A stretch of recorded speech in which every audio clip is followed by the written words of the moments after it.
बिहार में राहुल ओझा आपके साथ और मैं हूं रुचिका राज आपके साथ। बात बिहार के बांकीपुर विधानसभा उपचुनाव से जुड़ी खबर की करेंगे। बीजेपी ने अपना प्रत्याशी बदलते हुए अभिषेक सिन्हा और बंटी की जगह नीरज सिन्हा को टिकट दे दिया है। बड़ी खबर इस वक्त की, बीजेपी प्रत्याशी के रूप में नामांकन करने वाले अभिषेक कुमार सिन्हा बंटी के पीछे हटने के बाद पार्टी ने नीरज सिन्हा को पार्टी उम्मीदवार बनाया है।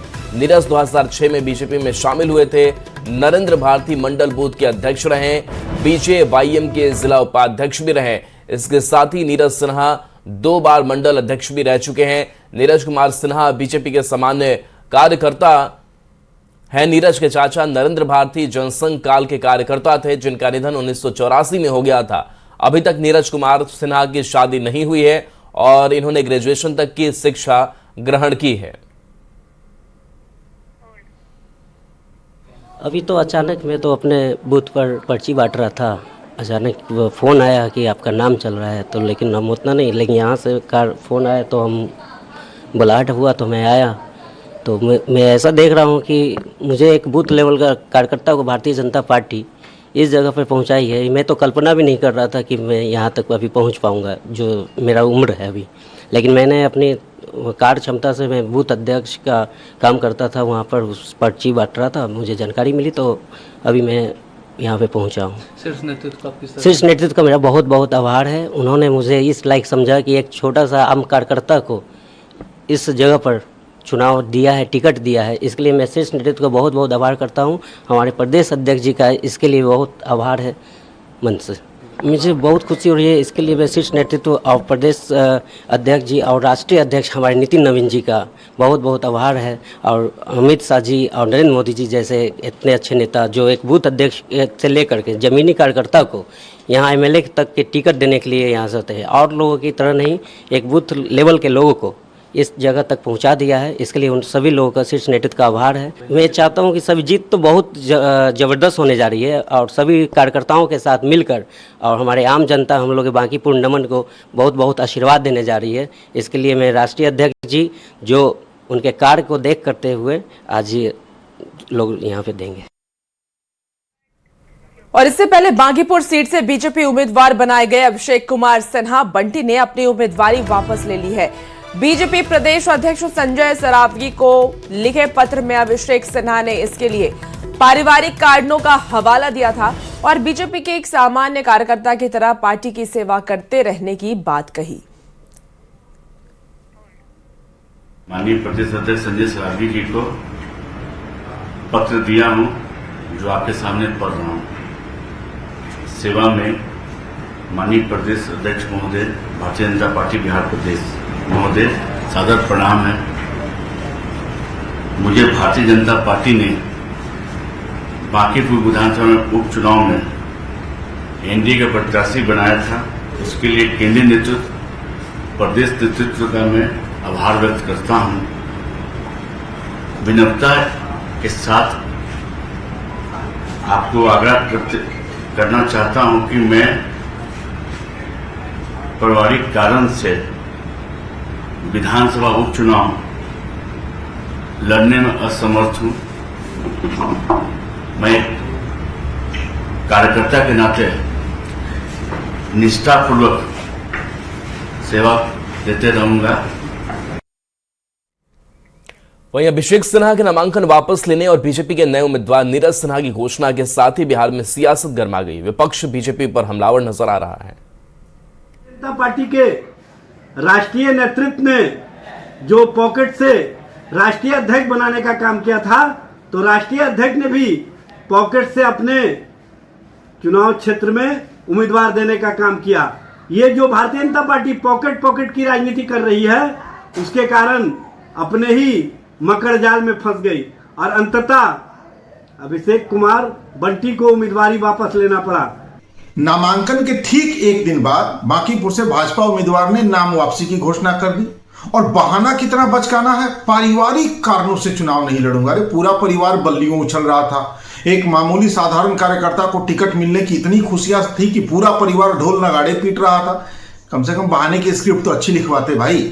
और सच्चाई यह है कि पार्टी की गुटबाजी सतह पर आ गई है। अमित शाह जी की परमिशन के बिना राष्ट्रीय अध्यक्ष जी को भ्रम हो गया था कि वो टिकट दे सकते हैं। पटना से आपको बड़ी खबर बता रहे हैं, जहां बिहार में बड़ा प्रशासनिक फेरबदल हुआ है। 10 आईएएस अधिकारी का तबादला किया गया। कई विभागों और नगर निकायों में नए अधिकारियों की तैनाती की गई। डॉक्टर गगन बने हैं गया नगर निगम के नगर आयुक्त। कृत्यानंद रंजन को नालंदा नगर आयुक्त की जिम्मेदारी दी गई। निशांत सियर बने हैं मुजफ्फरपुर के उप विकास आयुक्त। और आपको बता दें कि सारा अशरफ को खाद्य प्रसंस्करण उद्योग विभाग में निदेशक बनाया गया। हेमंत कुमार सिंह बने हैं सचिव और बिहार लोक सेवा आयोग। कई जिले के उप विकास आयुक्त और एसडीओ भी बदले गए। तो संजय कुमार बने हैं शिवहर के उप विकास आयुक्त। आदित्य कुमार पीयूष को जहानाबाद का डीडीसी बनाया गया। कुमार गौरव बने हैं दरभंगा सदर के एसडीओ और आनंद उत्सव को मुजफ्फरपुर पूर्वी का एसडीओ बनाया गया। अभिषेक आनंद बने हैं मधेपुरा के जिला परिवहन पदाधिकारी। तो बड़ा प्रशासनिक फेरबदल हुआ है। मुख्यमंत्री बनने के बाद सम्राट चौधरी आज पहली बार हाजीपुर दौरे पर रहेंगे, जहां वे निबंधन कार्यालय में आयोजित कार्यक्रम में शामिल होंगे और कई योजनाओं का उद्घाटन करेंगे। सीएम यहां से 80 साल के बुजुर्गों के लिए अब घर से ही रजिस्ट्री की सुविधा की योजना की शुरुआत करेंगे। साथ ही पेपरलेस निबंधन योजना की भी शुरुआत होगी। सीएम के दौरे को लेकर प्रशासन की ओर से तैयारी पूरी कर ली गई है। डिजिटल है, सुरक्षित रहेगा, अच्छा चीज है, सब डॉक्यूमेंट सुरक्षित रहेगा। एक और योजना है कि 80 साल के वृद्ध को रजिस्ट्री घर ही पर उनका रजिस्ट्री हो जाएगा। 80 साल के जो भी वृद्ध है उनका घर पर ही रजिस्ट्री हो जाएगी। वो जमीन लिखवाएंगे या लिखेंगे उसके लिए लिखवाएंगे, उसके लिए नहीं है। जो लिखने उनके लिए व्यवस्था है, जो बेचेंगे उनके लिए व्यवस्था है। बिहार सरकार ने सामाजिक सुरक्षा पेंशन योजना के तहत बुजुर्ग, दिव्यांगों और विधवा महिलाओं को बड़ी राहत दी है। मुख्यमंत्री सम्राट चौधरी ने डीबीटी के माध्यम से राज्य के करीब 58 लाख अभ्यर्थियों के खाते में 1100 रुपए की पेंशन राशि ट्रांसफर की। सरकार ने साफ कर दिया है कि हर महीने की 10 तारीख को तय समय पर पेंशन की राशि लाभार्थियों के खाते में भेजी जाएगी। रिपोर्ट देखिए। बिहार सरकार ने सामाजिक सुरक्षा पेंशन योजना के तहत एक बार फिर करोड़ों जरूरतमंदों के चेहरों पर मुस्कान ला दी है। मुख्यमंत्री सम्राट चौधरी ने डीबीटी के जरिए राज्य के 97,84,000 लाभार्थियों के बैंक खातों में 1100 रुपए की पेंशन राशि ट्रांसफर की। इसके लिए सरकार ने कुल 1,423 करोड़ 97 लाख रुपए जारी किए। ये राशि बुजुर्गों, दिव्यांगों और विधवा महिलाओं के लिए बड़ी राहत मानी जा रही है। पिछले साल जुलाई में सरकार ने पेंशन की राशि 400 रुपए से बढ़ाकर 1100 रुपए कर दी थी। सरकार का स्पष्ट निर्देश है कि एक एक व्यक्ति को चिन्हित करें। जो वृद्धजन है उनको पेंशन मिलना चाहिए, जो विधवा बहनें हैं उनको पेंशन मिलना चाहिए और दिव्यांगजन उनको पेंशन मिलते रहना चाहिए। मैं इतना ही आग्रह करूंगा कि आज लगातार 10 तारीख एकदम डेट फिक्स करके सभी दिव्यांगजन, विधवा बहनें और हमारे जो वृद्धजन हैं 10 तारीख के आपके अकाउंट में राशि जानी है। मुख्यमंत्री ने साफ किया कि राज्य सरकार हर महीने की 10 तारीख को पेंशन भुगतान की तिथि तय कर चुकी है, ताकि लाभार्थियों को समय पर राशि मिल सके और उन्हें किसी तरह की परेशानी का सामना न करना पड़े। सामाजिक सुरक्षा पेंशन योजना का लाभ भागलपुर जिले की 2 लाख से अधिक लाभार्थियों को मिला है। डीबीटी के जरिए उनके बैंक खातों में पेंशन की ये राशि जैसे ही पहुंची, लाभार्थियों की खुशी का ठिकाना नहीं रहा और इन लाभार्थियों ने सरकार का आभार जाहिर किया। इससे बहुत हमारा समस्या समाधान, दवाई का, घूमने फिरने का, अपना पसंद का कपड़ा उपड़ा खरीदने का, ये सब छोटा मोटा समस्या का समाधान हो रहा है। बहुत राहत मिल रही है, बहुत खुश है, मिल गया तो बहुत खुश है। अपना खाते हैं, पीते हैं, कपड़ा लत्ता लेते हैं बढ़िया तरीका से। कहीं मन होता है घूमने फिरने जाने का, घूमने फिरने भी जाते हैं। वहीं पूर्णिया जिले में भी 2,78,000 पेंशनधारियों के खाते में 1100 रुपए की पेंशन राशि डीबीटी के जरिए पहुंची है। जिला पदाधिकारी अंशुल कुमार ने कहा कि जिन लाभार्थियों का जीवन प्रमाणीकरण नहीं हो पाया है, उनके खाते में फिलहाल राशि नहीं गई। उन्होंने कहा कि जीवन प्रमाणीकरण की प्रक्रिया पूरी होते ही योजना का लाभ मिल जाएगा। बिहार सरकार एवं माननीय मुख्यमंत्री जी के द्वारा जो है हर 10 तारीख को पेंशन का जो योजना है उसके तहत पेंशन दिवस हम लोग यहाँ बिहार में मनाते हैं। इसके तहत हमारे जितने भी दिव्यांग भाई बहन हैं, वृद्ध माता एवं भाई हैं, या फिर हमारे जो दीदियां हैं, विधवा दीदियां हैं, तो उन सभी को पेंशन जो है इस तारीख को एक साथ सभी लोगों के खाते में जाती है। 1100 रुपये मिलता है हम लोगों को। उससे कभी दवाई लिए, कभी कोई चीज़ का ज़रूरत हो उसमें हम उसको यूज़ करते हैं। हम मुख्यमंत्री से बहुत बहुत आभारी हैं। सरकार का दावा है कि पेंशन भुगतान की प्रक्रिया को पूरी तरह पारदर्शी और समयबद्ध बनाया गया है, जिससे लाखों बुजुर्गों, दिव्यांगों और विधवा महिलाओं को हर महीने नियमित आर्थिक सहायता मिल सकेगी। अब हर महीने की 10 तारीख को लाभार्थी के खाते में पेंशन राशि पहुंचने की व्यवस्था लागू हो चुकी है। न्यूज़ 18 के लिए पटना से शैलेंद्र के साथ भागलपुर से विकास और पूर्णिया से कुमार प्रवीण की रिपोर्ट। पटना में कभी सत्ता का केंद्र रहे 10 सर्कुलर रोड आवास में 20 साल से अधिक समय तक लालू प्रसाद अपने परिवार के साथ रहे। अब मंत्री नंदकिशोर राम को अलॉट किया गया है। बंगला अलॉट होने के बाद पहली बार नंदकिशोर राम 10 सर्कुलर रोड पहुंचे और पूरे बंगले का जायजा लिया। इस दौरान नंदकिशोर राम ने कहा कि वे इस बंगले में सावन महीने में गृह प्रवेश करेंगे। उन्होंने कहा कि एक मंत्री के तौर पर वे अपनी जिम्मेदारियों को इस बंगले में रहकर निभाएंगे।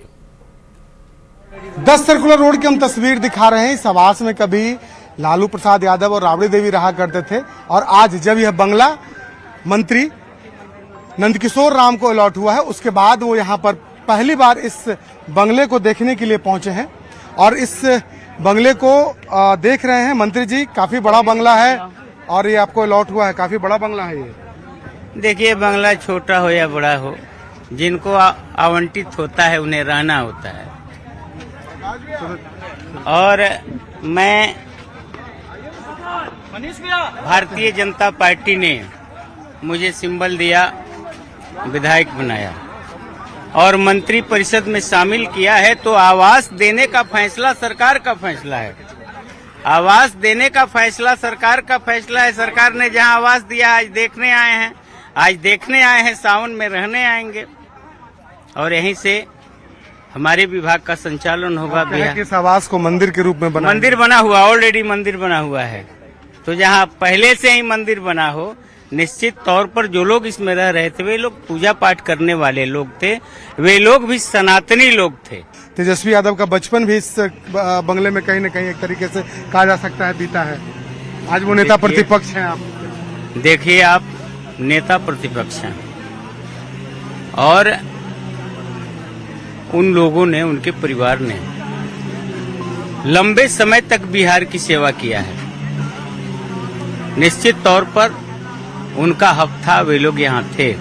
और तेजस्वी बाबू आदरणीय नेता प्रतिपक्ष हैं, उनका हृदय में बड़ा सम्मान है। लेकिन कहीं न कहीं उन लोगों को इस बात का दुख है कि यह बंगला खाली करना पड़ा। सरकार ने बंगला खाली करा दिया, उन्हें दूसरा बंगला दे दिया और ये बंगला आपको अलॉट हो गया। देखिए, उनकी बातें हैं, उनकी समस्याएं हैं और उस पर मुझे कुछ नहीं कहना। उन लोगों के विरोध मुझे कुछ नहीं कहना। हालांकि नंदकिशोर राम लालू प्रसाद यादव और राबड़ी देवी पर कोई टिप्पणी करना नहीं चाहते हैं, लेकिन इतना जरूर कहते हैं कि जिस तरीके से वो इस बंगले में रहे, उन्होंने सरकार चलाई और अब जब उन्हें यह बंगला मिला है तो वो मंत्री के पद पर रहते हुए यहाँ से अपने कार्यों का निर्वहन करेंगे। कैमरा पर्सन के साथ शैलेंद्र, न्यूज़ 18 पटना।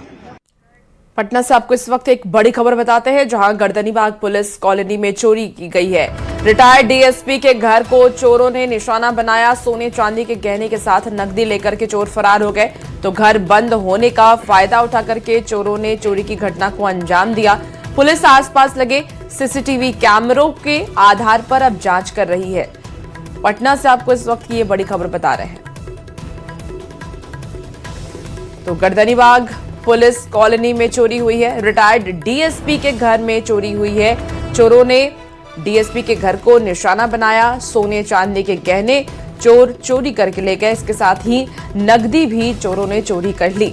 आपको बता दें कि घर बंद होने का फायदा उठा करके चोरों ने चोरी की घटना को अंजाम दिया। हालांकि पुलिस अब मामले की छानबीन में जुटी हुई है। आसपास लगे सीसीटीवी को खंगाला जा रहा है ताकि सबूत जुटाया जा सके। तस्वीरें भी आपको दिखा रहे हैं। पटना से ये बड़ी खबर सामने आ रही है। गर्दनीबाग पुलिस कॉलोनी में ये चोरी हुई है। रिटायर्ड डीएसपी के घर में चोरी हुई और सोने चांदी के गहने और नकदी चोर लेकर के फरार हो गए। तो लगातार चोरी की घटना को बिहार में अंजाम दिया जा रहा है। लॉ एंड ऑर्डर का खौफ अब चोरों में खत्म हो चुका है। आप ये जान करके आपको ताज्जुब होगा कि रिटायर्ड डीएसपी के घर में चोरी की गई है। सोने चांदी के गहने और नकदी चोरी करके फरार हो जाते हैं। हालांकि अब पूरे मामले की जांच जारी है। सीसीटीवी के आधार पर पुलिस जांच कर रही है। भोजपुर से बड़ी खबर है, जहां गढ़हनी थाना क्षेत्र में पुलिस और अपराधियों के बीच हुई मुठभेड़ के बाद पुलिस ने 2 बदमाशों को गिरफ्तार कर लिया। अगियाओं खरईचा बधार में हुई इस कार्रवाई के दौरान दोनों ओर से कुल 9 राउंड फायरिंग हुई। पुलिस ने गिरफ्तार आरोपियों के पास से 1 देसी पिस्टल, 2 जिंदा कारतूस और 2 मोबाइल फोन बरामद किए हैं। हालांकि इस घटना में किसी भी पक्ष के हताहत होने की सूचना नहीं है। पुलिस के मुताबिक गिरफ्तार सूरज सिंह उर्फ गेहूमन का आपराधिक इतिहास रहा है और उसके खिलाफ पहले से कई आपराधिक मामले दर्ज हैं। वहीं मुठभेड़ के दौरान 2 अन्य अपराधी मौके से फरार हो गए, जिनकी तलाश में लगातार छापेमारी की जा रही है। क्षेत्र में बने झोपड़ी में 4-5 अपराधकर्मी सीएसपी लूट की योजना बना रहे हैं। इस सूचना पर थानाध्यक्ष गढ़हनी अपने दल के साथ पहुंचकर उक्त झोपड़ी का घेराबंदी किए। पुलिस को देखते ही अपराधकर्मियों ने फायरिंग शुरू कर दिया। जवाबी कार्रवाई में थानाध्यक्ष के द्वारा भी 4 राउंड फायरिंग करते हुए लगभग 1.5 किलोमीटर पीछा करने के बाद 2 अपराधकर्मियों को पकड़ लिया गया। सासाराम की कोर्ट ने 10 साल की एक बच्ची से रेप और हत्या के मामले में आरोपी को फांसी की सजा सुनाई है। देखिए, एडीजे 7 की कोर्ट ने 11 गवाहों की गवाही पूरी होने के बाद यह सजा सुनाई। 15 नवंबर 2020 को डालमिया नगर के गंगौली में आरोपी बलराम सिंह पड़ोस के नाबालिग बच्ची को झांसा देकर के कमरे में ले गया था और उसके साथ घिनौनी घटना को अंजाम दिया। फिर हत्या कर बक्से में उसके शव को बंद कर दिया गया था और इसकी शिकायत मिलने के बाद पुलिस ने आरोपी को गिरफ्तार कर लिया था।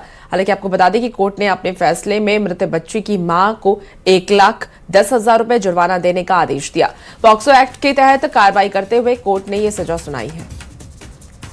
पॉस्को 6 में सजा हुआ है फांसी और 302 में मर्डर केस में आजीवन कारावास हुआ है जी। और लास्ट छिपाने में हुआ है 3 वर्ष की सजा हुआ है। कितने लोगों पर सजा सुनाई? एक 16 मुदाले है, एक मुदाले है, मुदाले एक है बलराम सिंह जी। मुंगेर पुलिस ने अवैध हथियार तस्करी के नेटवर्क पर बड़ी कार्रवाई की है। पुलिस ने एक हथियार तस्कर को 5 देसी पिस्टल और 5 मैगजीन के साथ गिरफ्तार किया है। इस मामले में सदर एसपी ने कई बड़े खुलासे किए हैं। पुलिस के मुताबिक गिरफ्तार आरोपी शफकत अंसारी खुद हथियार नहीं बनाता था, बल्कि सिर्फ कुरियर बॉय के तौर पर काम करता था और हर डिलीवरी के बदले उसे 2 से 3 हजार रुपए मिलते थे। जांच के दौरान उसकी बाइक में बने गुप्त चैम्बर से हथियार और कारतूस जब्त किए गए थे। पुलिस गिरफ्तार आरोपी के मोबाइल फोन को खंगाल रही है, जिससे बड़े नेटवर्क का खुलासा हो सकता है। बरियारपुर थाना अंतर्गत एक गुप्त सूचना प्राप्त हुई कि एक व्यक्ति काले रंग की मोटरसाइकिल से कुछ हथियारों को लेकर जा रहा है। सूचना का सत्यापन करते हुए और अपने वरीय पदाधिकारियों को बताते हुए बरियारपुर थाने की टीम और जो जिला की डीआईयू टीम है उनके द्वारा ज्वाइंट इस पर तुरंत एक्शन लिया गया और 3 बटिया के पास गाड़ियों की चेकिंग शुरू कर दी गई। उसी चेकिंग के दौरान देखा गया कि एक मोटरसाइकिल संदिग्ध अवस्था में वहां पे आ रहा था, जिसे रोकने पे भागने की कोशिश की गई। उसको पकड़ा गया। फिर जब उसकी विधिवत तलाशी ली गई तो उस आदमी के उस मोटरसाइकिल में जो झोला टंगा था उसमें से 5 देसी पिस्टल, उसके साथ 5 मैगजीन अलग से और 5 जो उसमें लगे थे, टोटल 10 मैगजीन, ये दोनों चीजें बरामद की गई। मुंगेर में एक और पुलिस हथियार तस्करों को खोज कर गिरफ्तार कर सलाखों के पीछे भेज रही है, तो दूसरी ओर फरार आरोपियों के खिलाफ कोर्ट के आदेश पर कानूनी शिकंजा कसा जा रहा है। इसी कड़ी में कोतवाली पुलिस ने फरार हथियार तस्कर चंदन सहनी के घर पहुंच करके इश्तेहार चस्पा किया और कोर्ट में जल्द सरेंडर करने की चेतावनी दी।